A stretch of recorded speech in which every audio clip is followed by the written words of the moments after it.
There's a moment in your life where everything shifts, not because something amazing happens, but because something painful does. You get ghosted, you get left behind, someone you thought was different just vanishes. No explanation, no message, just silence. And in that silence, you're forced to look in the mirror and ask yourself, what now? Most people break here. They let the lack of answers eat them alive. They turn pain into self-blame. They replay every second trying to figure out what they did wrong. But if you're here listening to this, then you're not like most people. You're not here to sit in your emotions. You're not here to let someone else's inconsistency write your story. You're here to hear the truth, not the soft, sweet version that makes you feel good for 5 minutes, but the real version. The version that stings but frees you. Because the day you were ghosted wasn't the day you were abandoned. It was the day you were awakened. The day the silence screamed louder than any words ever could. The day you realized that losing someone weak is actually the first step to becoming someone strong. So no, this isn't about them. This is about you. About how you take that silence, that pain, that confusion, and turn it into clarity, power, and control. You're about to become someone who never begs for attention again. Someone who walks forward with their head high. Someone who listens when life goes quiet and finds strength in the stillness. Silence is a louder message than words. When someone disappears, when the calls stop ringing and the texts stop coming, when all the effort suddenly dies out with no warning, most people panic. They feel abandoned. They question everything they did. But what they fail to see is that the silence is the message. It's not the absence of communication. It's the boldest form of communication. Because words can lie. People can say they love you, miss you, want you, and still disappear the second you become inconvenient. Silence doesn't lie. It's the most honest signal someone can give you when they don't have the strength or respect to face you. Most people want closure in the form of a conversation. They want someone to sit across from them and say, here's why I left. But that's a fantasy built for comfort. In reality, closure doesn't always come wrapped in nice words. Sometimes it comes in the form of total, brutal, unapologetic absence. And if you're smart, if you're awake, if you're someone that's really trying to level up in life, you won't sit around crying over silence. You'll study it, you'll listen to it, you'll read between the nothing and realize it's actually everything. They left without saying anything. That's them telling you, I don't value confrontation. I don't value emotional maturity. I don't want to deal with uncomfortable moments. That's not someone you build a life with. That's not someone who's emotionally equipped to be part of your journey. And when you understand that, when it clicks, you stop romanticizing the connection. You stop fantasizing about what could have been. You start seeing things exactly for what they are. The world is full of people who will smile at you and still betray you, who will hype you up on Monday and ghost you by Friday. And if your self-worth depends on how consistently someone texts you back, you're already losing. Because silence, that void, that emptiness will hit everyone at some point. The question is, how do you respond? Do you beg for a reply? Do you send another message hoping they just missed the last one? Do you spiral into overthinking? Or do you look that silence in the face and say, message received? This is where emotional control is born. This is where self-respect starts to shape you. When you realize that no one has the power to define your worth unless you give it to them. When you can hear nothing and still move like everything's under control. People break down over silence because they weren't ready for real life. They built all their confidence on validation, attention, confirmation. So when it goes missing, so does their identity. But the ones who win, the ones who grow through this, they're the ones who let silence train them. They become sharper, colder, more locked in. Because here's the truth, most people that ghost you were never committed in the first place. They were curious, not invested. Interested, not serious. You weren't their person, you were just available. You were just giving energy. You were just giving what they weren't willing to earn. So when they leave, they think they've confused you. They think they've won. But if you understand what silence truly says, you win. You win because you don't need an explanation. You don't need their final word. Their absence is the final word. And when you can operate like that, when you can sit in the middle of silence and still feel powerful, they lose all control. Silence doesn't owe you comfort. It owes you awareness. It owes you the realization that attention is temporary, but intention is rare. And when someone can disappear without a trace, it's proof they were never intentional with you. So treat that silence like feedback. Treat it like a cheat code. They showed you who they are without saying a word. That's a blessing. You just got the truth with no noise attached. Ghosting reveals their character, not your worth. When people leave without explanation, most of you start questioning yourselves. Was I too much? Was I not enough? Did I say something wrong? Was I boring? Was I annoying? You pick yourself apart piece by piece, trying to find the moment you messed up. That's what happens when you don't realize one of the most important truths. People don't ghost because of who you are. They ghost because of who they are. Someone who values communication, values closure. Someone who's emotionally grown doesn't just walk out and leave someone confused. They say what needs to be said, whether it's comfortable or not. But when someone just leaves, when they just vanish, that's not a reflection of your value. It's a reflection of their weakness. You didn't make them disappear. Their inability to deal with reality made them disappear. And no amount of being better would have changed that. That's what most people don't get. They think if they were prettier or more interesting or more fun, the person would have stayed. But the right person, someone emotionally present, mentally mature, and ready for something real, they don't ghost in the first place. So if someone can vanish from your life with no explanation, understand this. They just revealed their emotional intelligence. They just gave you a look behind the mask, and it wasn't pretty. They didn't walk away because you weren't good enough. They walked away because they didn't have the capacity to face reality like an adult. You want to feel pain, cool, feel it, but don't assign that pain to your value. Assign it to their cowardice. They didn't just leave, they proved that when life demands communication, they shut down. That's not your failure, that's their blueprint. That's how they're wired. And I get it, it still hurts. You still had expectations. You saw potential, you thought they were different, but now you know they're not. So what do you do with that truth? You elevate. You stop giving emotionally lazy people access to your energy. You stop letting people in just because they seem nice. You develop a new filter. And that filter is based on character, not chemistry. Because you can have amazing chemistry with a ghost. You can have fire conversations, hours of connection, butterflies, and still get left behind like you were nothing. Why? Because chemistry without character is just temporary dopamine. It doesn't build anything. From now on, every time someone ghosts you, don't question your worth. Observe their actions. You just found out what they do under pressure. You just found out how they handle hard conversations. That's priceless information. Use it. Build from it. Your worth was never in their reply. It was never in their compliments. It was never in how often they texted you. Your worth was always in how you respond when they stop. And if you respond by choosing yourself, by leveling up, by not flinching, then you've already won. Because people who ghost aren't deep. They're surface level. They play when it's easy and disappear when it's not. Let them live like that. You're not built for that. You're built for growth, for pressure, for reality. And reality rewards the ones who don't break when others fold. Closure isn't owed. Clarity comes from within. You sit there staring at your phone, waiting for a message that's never coming. You play back every moment, every word, every interaction, trying to piece together what went wrong. You tell yourself that if they could just explain, if they could just give you a reason, then maybe the weight would lift off your chest.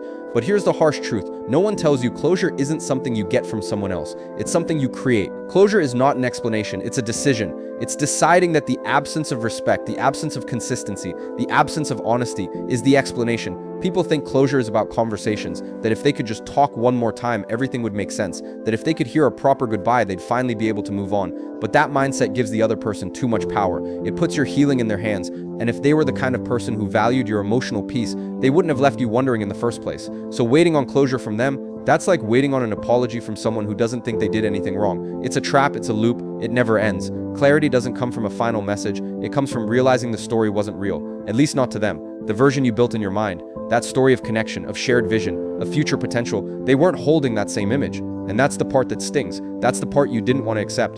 But once you do, once you see that your imagination carried the weight of the relationship while they barely showed up, the clarity becomes obvious. They didn't say goodbye because they never truly arrived.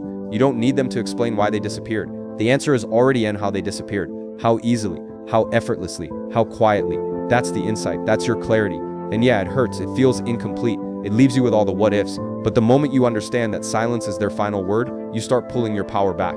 You create your own closure by making a decision. You decide that your peace matters more than chasing a ghost. You decide that someone who couldn't even show you the respect of a real conversation doesn't get the privilege of being revisited in your thoughts.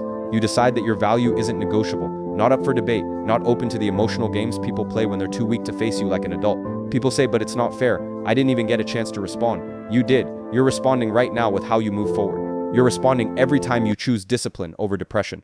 You're responding every time you delete the message thread, every time you stop checking if they watched your story, every time you catch yourself thinking about them and choose to think about your goals instead.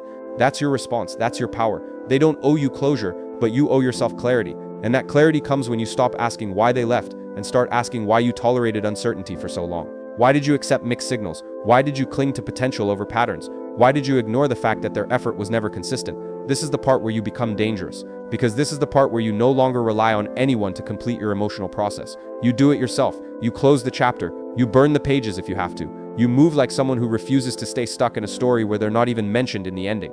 Don't romanticize confusion. Trust consistency. Confusion is addictive, especially when it comes dressed up as chemistry. One day they're all in, the next they disappear. One day they talk like you're everything they've been looking for, the next they're cold and distant. And somehow in that chaos, you start convincing yourself it's special. That maybe this push and pull is part of something deeper. That maybe this tension means they care, but it doesn't. Confusion isn't romantic.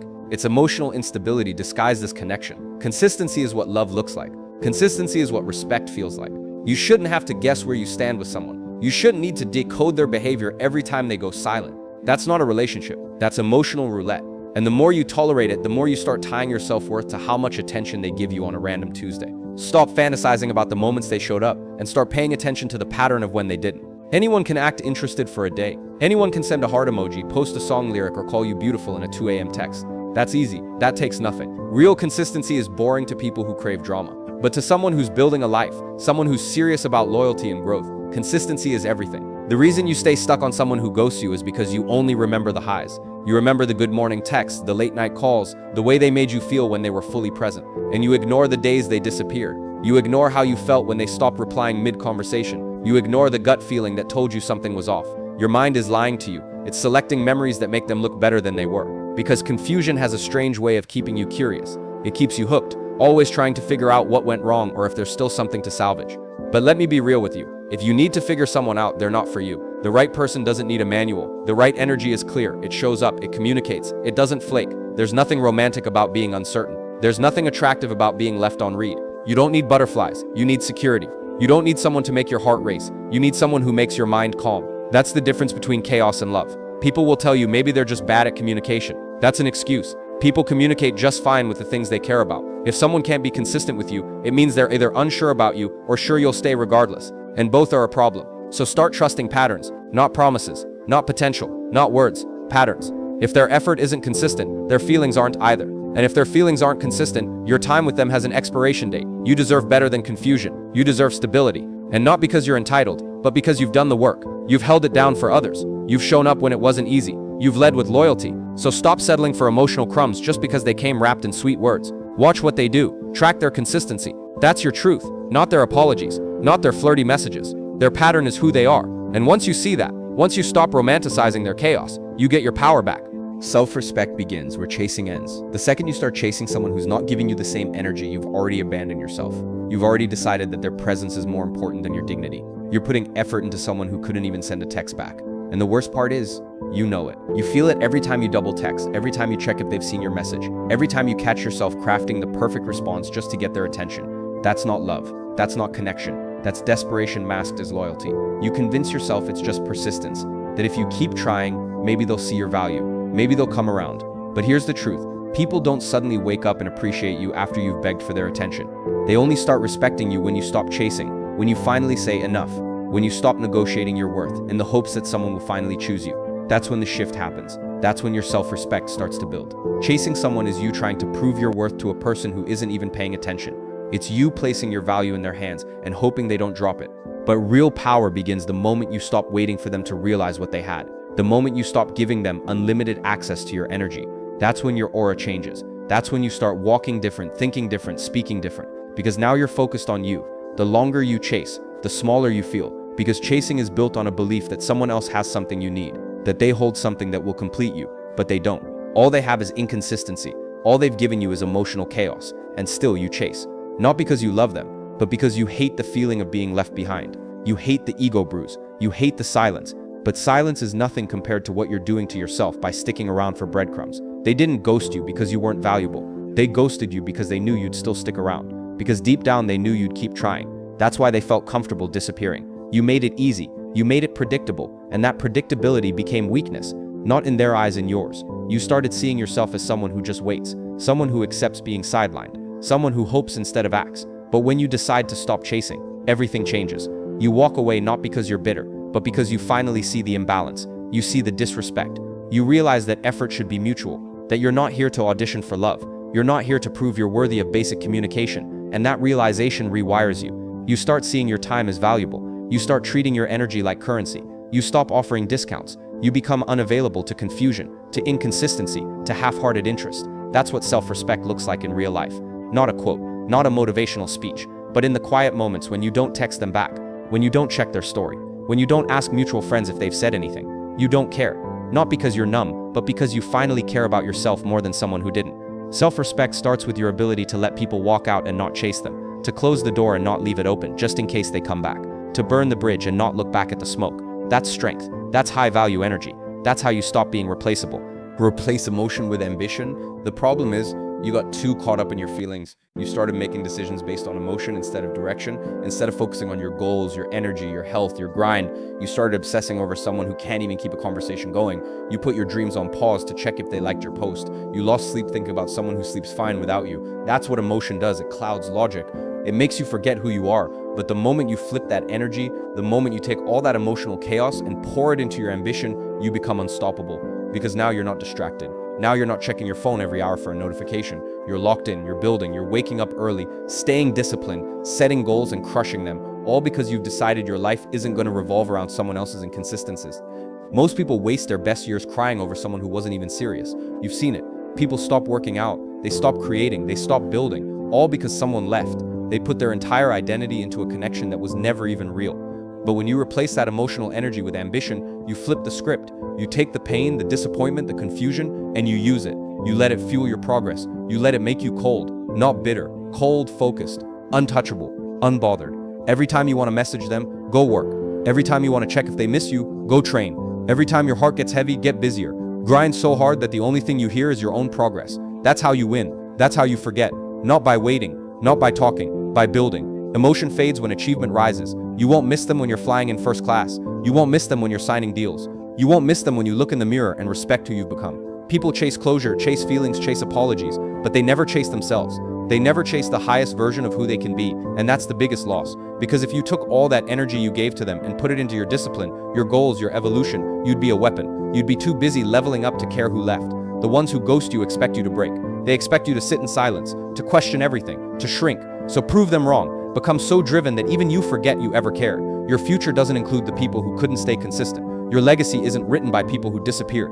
It's written by the person who stayed solid. Emotion is temporary. Ambition is legacy. And the second you stop prioritizing how you feel and start prioritizing where you're going, everything changes. You become magnetic. Not because you're trying to get anyone back, but because you've become unavailable to anything that doesn't match your level. You don't need closure. You don't need the past. You don't need the explanation. You need progress. You need to win. And that starts the second you stop feeling sorry for yourself and start acting like everything you ever wanted is still in front of you. Replace emotion with ambition, and the game plays in your favor every time.